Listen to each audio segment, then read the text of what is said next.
congrego e pastorei uma igreja pequena. Antes de abrir o meu ministério eu congregava na igreja batista. Eu fazia academia ao ponto de ficar musculoso. O pastor dizia que temos que cuidar do nosso corpo.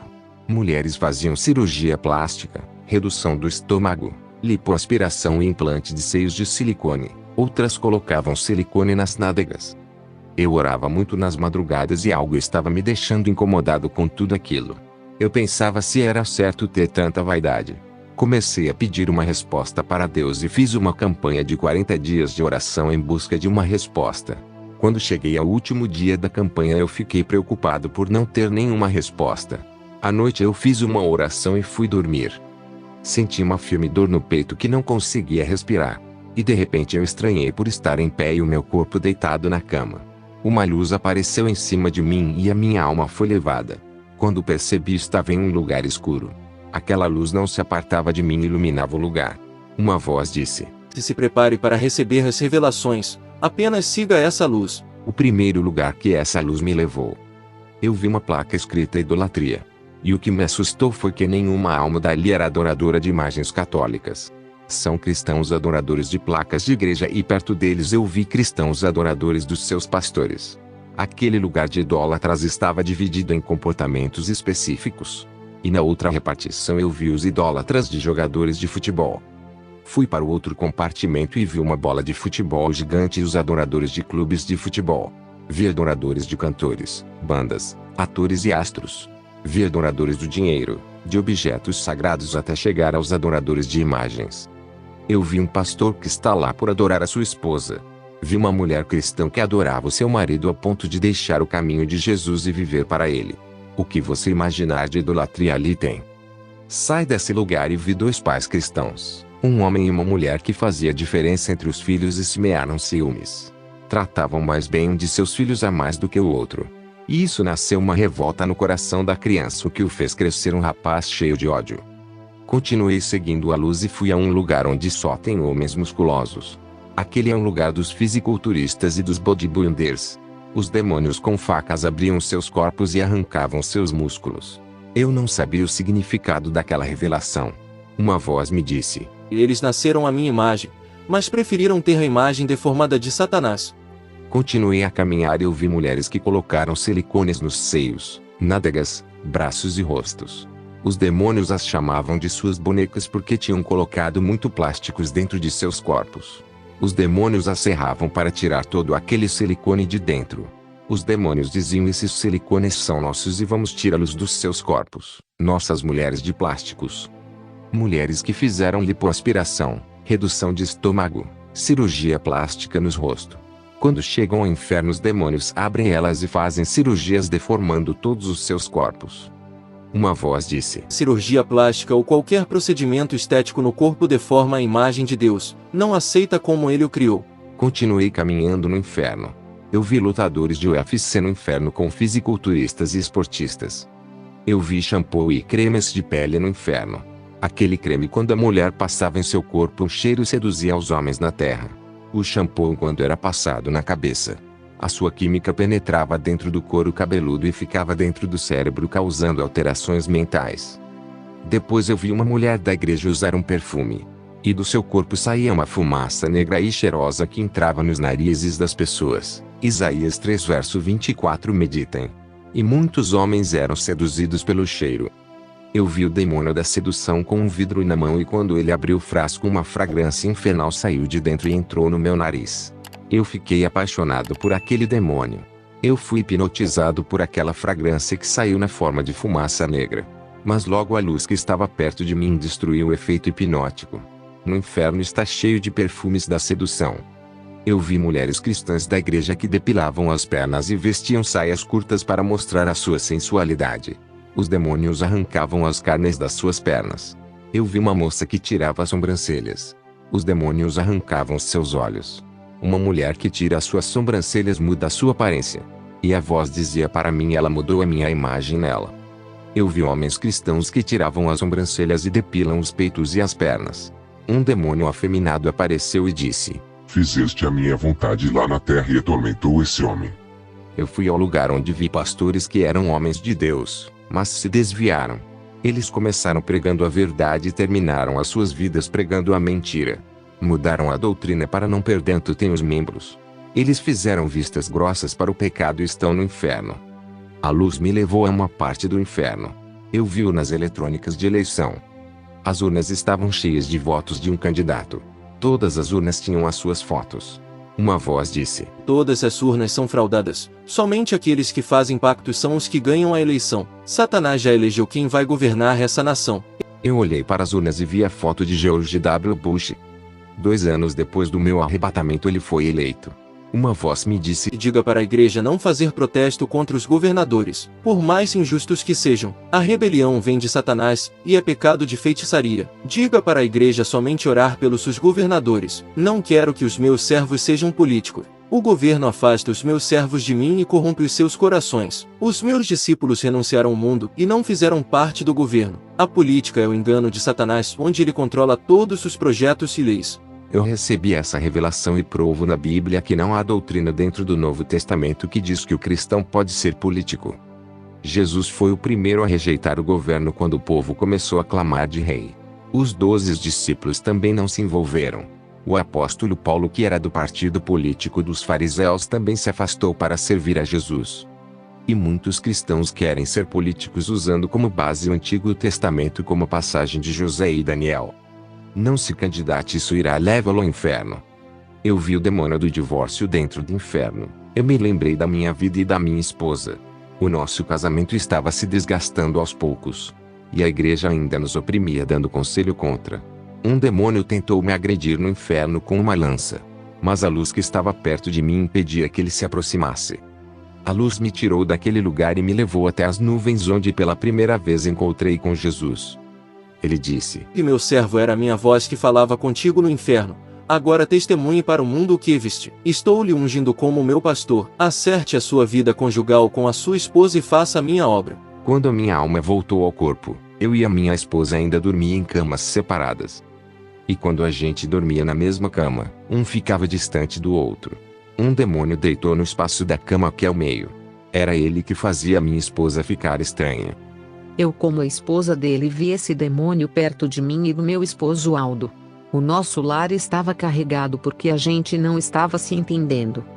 Eu vi um demônio grudado no teto da casa e outro dentro do banheiro. O Espírito Santo tocou no meu coração para pedir perdão ao meu esposo e reconciliar. Mas isso não foi o suficiente para afastar os demônios de nossa casa. Eu dormia de short e sutiã e o meu esposo dormia de short e ficava sem camisa. Um demônio invadia o nosso quarto e nós dois tínhamos pesadelos. Fomos obrigados a dormir bem vestidos e nunca mais o demônio apareceu. Se você dorme quase nu, nem adianta fazer oração, porque Deus é santo e se envergonha da sua nudez. Roupas que para você é normal, mas para Deus é nudez. Eu e o meu esposo fizemos as pazes. Aquele pecado me consumia de ter ofendido ele.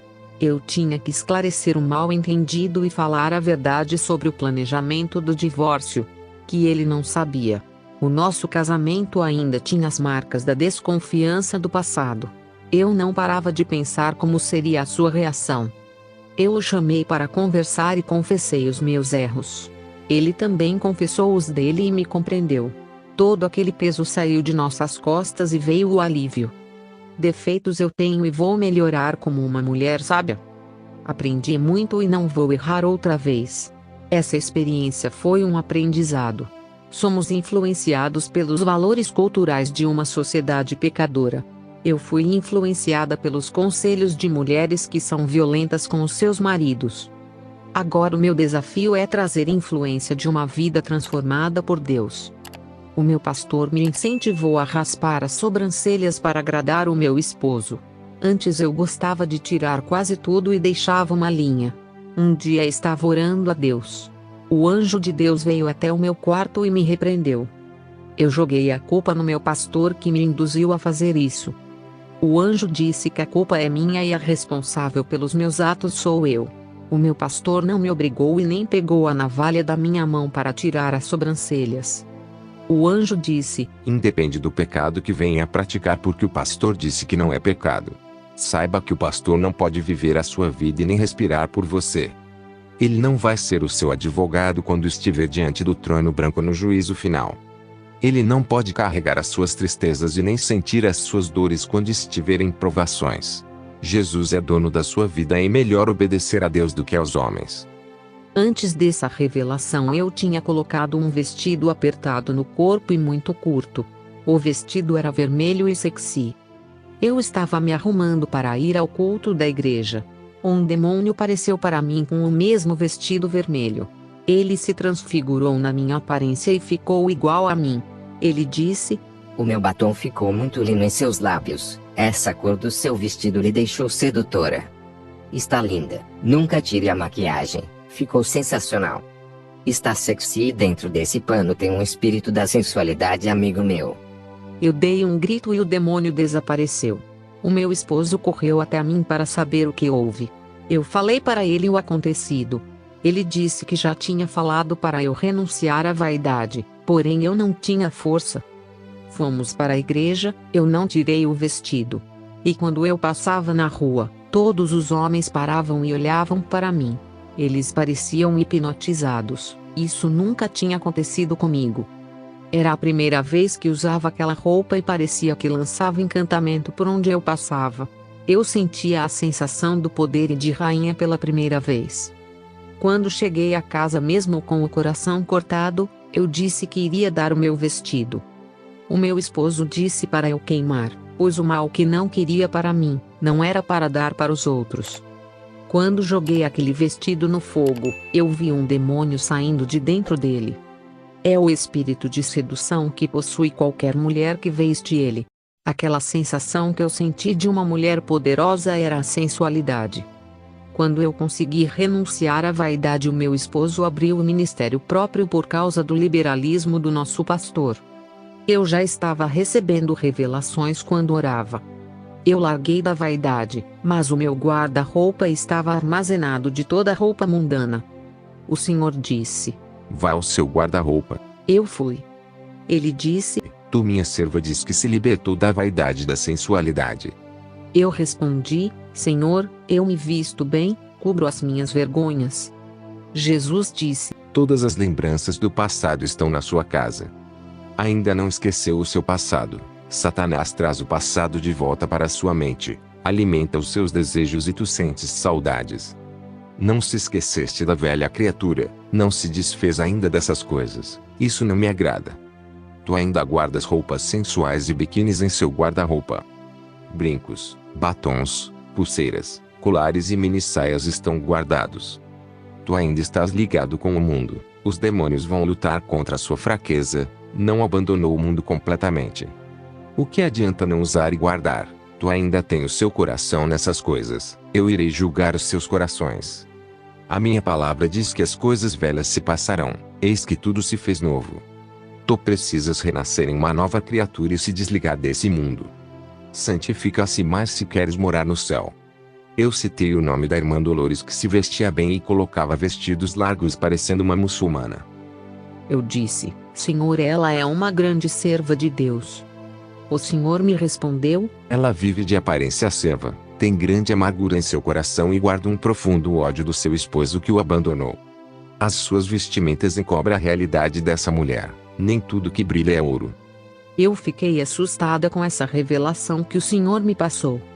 O Senhor me revelou vários nomes de indústrias de roupas satânicas que fazia pacto com Satanás para vender ao mundo todo.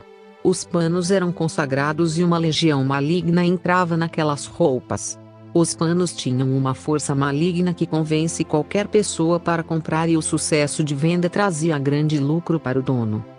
Essas roupas consagradas hipnotizavam as pessoas para comprar. O meu vestido vermelho que eu queimei foi consagrado. O Senhor Jesus me mostrou o dono da indústria cortando a mão e derramando seu sangue na hora da coloração do meu vestido. Eu e o meu esposo somos felizes. O nosso casamento é como um jardim cultivado com o passar do tempo. Tudo o que fizemos comunicamos um com o outro. Esse foi a experiência da minha esposa junto com o meu arrebatamento ao inferno de fogo. Evitei a falar de assuntos de trabalho, estudo e projeto de vida. Passei a conversa sobre nós dois e marcamos um dia para viajar para outros lugares. Comemoramos os nossos 3 anos de casamento e convidamos a igreja para participar. Datas de aniversário nunca mais esquecemos e marcamos para almoçar no restaurante. Passei a elogiar a minha esposa, algo que já não fazia há 2 anos.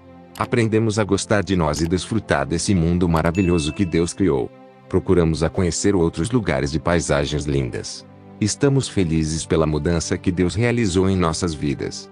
A felicidade não depende do dinheiro, ela está em Cristo. Quem é o responsável por uma vida feliz é você mesmo. O nosso foco é a obra de Deus e em segundo lugar a nossa vida conjugal. Trabalhos e projetos de vida são coisas passageiras. Tudo isso vai ficar na terra, mas a vida passa em um piscar de olhos, por isso viva na direção de Deus. Aprenda a apreciar aquilo que você tem, que é a sua família, o seu filho, a sua esposa ou esposo. Tudo isso é um presente de Deus. Ficam todos na paz de Jesus. Amém.